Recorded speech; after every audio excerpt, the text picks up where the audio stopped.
Olá, gente, tudo bem com vocês? Sou a professora Keila Batista, professora de História, e vamos aí continuar discutindo os assuntos referentes à segunda série do ensino médio, né? Como eu disse na aula passada, essas nossas primeiras aulas são aulas de retomada, né, de conteúdos aí que nós vimos aí no ano passado, ok, pessoal? E aí a gente vai então discutindo, né, para a gente rever e depois a gente segue de fato nos assuntos referentes aí bem mais aprofundado da série de vocês, tá? Um assunto aí referente, né, ao primeiro ano que a gente sempre discute, né, com os alunos que estão começando a estudar a disciplina de História, é com relação a essa periodização da história, né, conhecida como essa divisão, né, e aí a gente discutiu ano passado e novamente aqui a gente vai acentuar que essa divisão da história, né, é um método usado para separar a história da humanidade em períodos cronológicos com características em comum, né? Isso não quer dizer que esses períodos eles são demarcados assim com exatidão, né? Porque os fatos históricos, tem fatos históricos que têm longa duração, né? Tem fatos aí que duram 100 anos, né? Então, essa demarcação aí cronológica é só para nós acentuarmos aí, juntarmos um período onde algumas coisas foram comuns, semelhantes àquele período, tá, pessoal? Não de fato uma demarcação bem rígida, dizendo assim, aqui é a pré-história, aqui é a história antiga, né? Sendo que o processo de passagem de de um período para o outro foi um processo bem lento e gradual, tá? Outra questão que a gente gostaria de acentuar, que também que a gente já acentuou, é que essa divisão ela é ocidentalizada, né? E europeizante. Isso quer dizer o quê? Que é uma divisão que foi feita com base nos fatos europeus, né? Ocidentais, então é uma história aí que a gente vai, essa divisão ela é vinculada aí ao continente europeu, né?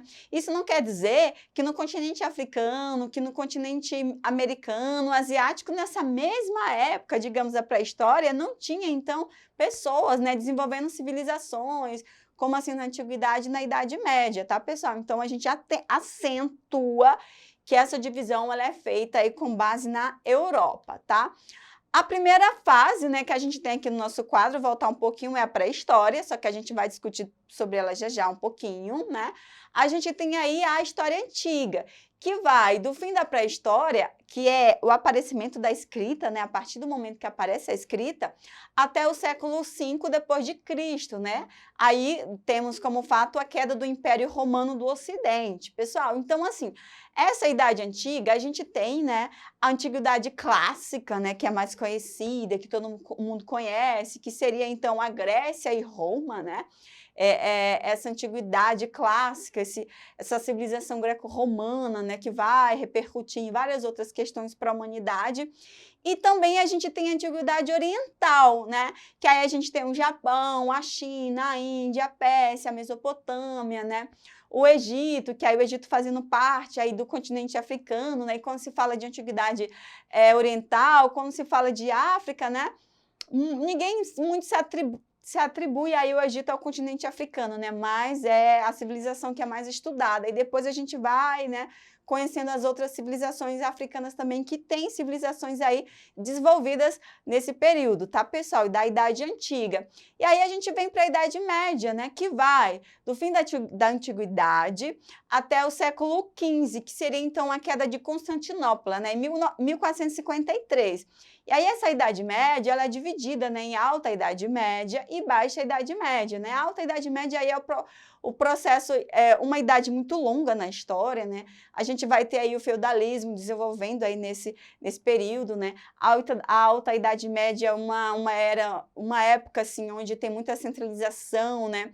A centralização de um feudo, né? Aí a gente vai ter os feudos divididos, tudo mais, bem questões aí referentes aí ao feudalismo, né? A questão do rei, temos os cavaleiros. E aí, pessoal, na Baixa Idade Média a gente já vai tendo algumas mudanças, né? O desenvolvimento do comércio, né? O surgimento das cidades, elas vai acontecendo que vai desembocar então aí na nossa nova idade, que é a Idade Moderna, né? Que vai do fim da Idade Média até o fim do século XVIII com a Revolução Francesa. Então, na Idade Moderna, a gente tem aí uma integração global, né? O que a gente tem aí? A gente vai ter, então, uma invenção, né, de alguns equipamentos, a gente vai ter a tecnologia, né, a ciência, então, aí surgindo, a gente vai ter as grandes navegações, né, que isso vai fazer com que cheguem aqui no nosso continente americano. Então, essa integração global, ela vai surgir a partir de algumas técnicas científicas, né, e a tecnologia também vai possibilitar. Também aí a gente vai ter algumas, né, algumas revoluções, algumas questões que vão fazendo, então, essa idade moderna ser a idade aí que vai se desvencilhar a esse pensamento mais feudal, esse pensamento mais da Idade Média, né, que era conhecida como a Idade das Trevas, né, por conta aí do conhecimento, tá? E aí, então, a gente vai ter a idade contemporânea, né, que é essa que nós estamos, que vai do fim da Idade Moderna até os dias atuais, né? A gente vai começar com as revoluções, né, com os protestos, nós vamos ter guerras, né, muitas revoluções, como eu disse, transformações tecnológicas, né, surgimento do computador, né, o homem vai à lua. Também, em contrapartida, a gente vai ter muitas guerras, porque o homem ele vai chegar num nível de conhecimento muito avançado, criando muitas questões, né, máquinas que fazem cirurgias, mas também, em contrapartida, a gente vai ter uma grande crise econômica, porque a gente vai ter a questão da distribuição de renda, né, as classes sociais, uma contradição até, né, porque algumas pessoas vão ficar em extrema miséria aí nesse contexto, tá, pessoal? Dessa idade contemporânea, né, que é o que a gente vive, globalização, todas essas questões, tá? E aí a gente chega, então, para discutir um pouco a pré-história, né, que aí esse termo ele foi criado em 1851, né, e ele é utilizado para se referir ao período da vida humana que antecede, então, a escrita, né, a invenção da escrita, como se a partir do momento da escrita tem-se a história, só que, né, esse termo é questionado porque se existe o homem em suas relações sociais, a gente já tem história, né? Mesmo que ela não seja escrita, a gente tem a oralidade, né? Então, esse pré-história, ele vem entender como se não tivesse história, né?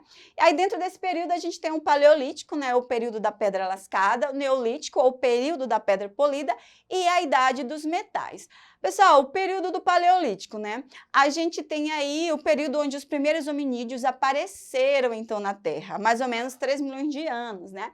E esses hominídeos, eles eram nômades e viviam da caça e da coleta, né? O nômade a gente já sabe que é aquela população que está no lugar, usa tudo que a natureza pode oferecer, né? Acabou aí os recursos, né? A água, a comida, eles vão para outro lugar e ficam lá, né? Usam tudo novamente e assim vão indo, né? São os nômades e viviam da coleta. E aí é nesse período onde aparecem os primeiros instrumentos de caça, tá, pessoal? De pedra, né? Pedaço de madeira. Temos depois o período neolítico, né, que é conhecido como o período da pedra polida, né, ele é marcado, então, pelo surgimento das primeiras civilizações. A gente tem como característica o domínio do fogo, a agricultura, a revolução neolítica e a pedra polida, né? Então, assim, o homem começa a dominar o fogo, né? E a partir do momento que ele começa a dominar o fogo, então, ele começa a ter controle na natureza. E aí a gente tem, pessoal, a tão conhecida revolução neolítica. Por que uma revolução? Que a partir do momento que o homem se fixa no momento, no local, né, ele fixa agora no local, ele começa a desenvolver a agricultura, né, ele começa a desenvolver a plantação de algumas ervas, de algumas questões, e aí ele se fixa naquela localidade, e a partir dali, a civilização ela começa a se desenvolver, né, algumas pequenas aldeias que depois podem se transformar em pequenas cidades, né, e aí a gente já tem a pedra polida, né, que ele já consegue pegar um pedaço de madeira e amarrar num pedaço de pedra e ali ele já tem uma machadinha, tá bom, pessoal? E a gente tem a idade dos metais, né?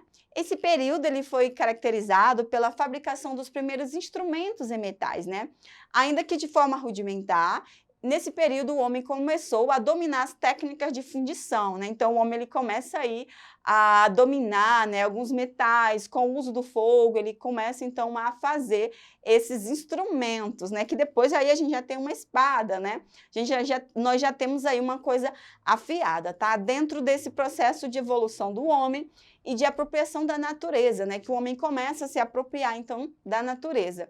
Pessoal, aí a gente tem a transição da pré-história para a história, né? que é o momento conhecido como proto-história, né? Nesse período de transição, que recebe esse nome de proto-história, as sociedades agrárias acumularam os primeiros elementos para a futura aplicação da escrita.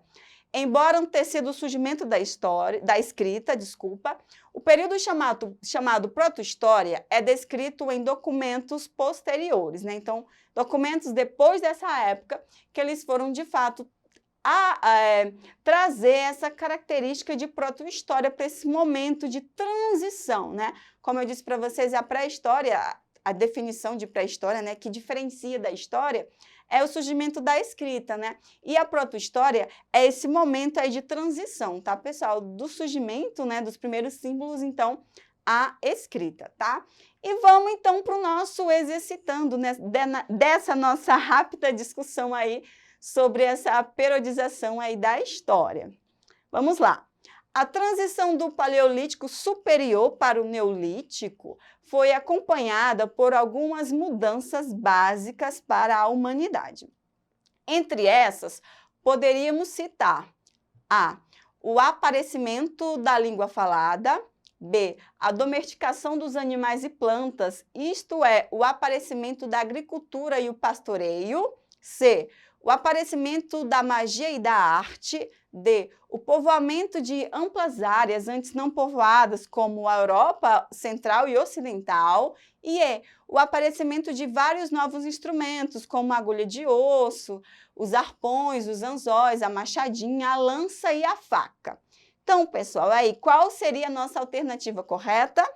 Temos como alternativa correta a letra B, né? A domesticação dos animais e plantas, isto é, o aparecimento da agricultura e do pastoreio, tá, pessoal? Essa transição do Paleolítico para o Neolítico.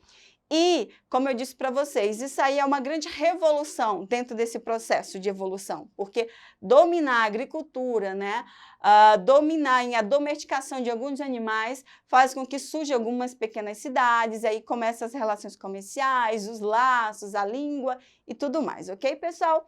Então, não esqueçam de acessar a nossa plataforma e até a nossa próxima aula. Tchau!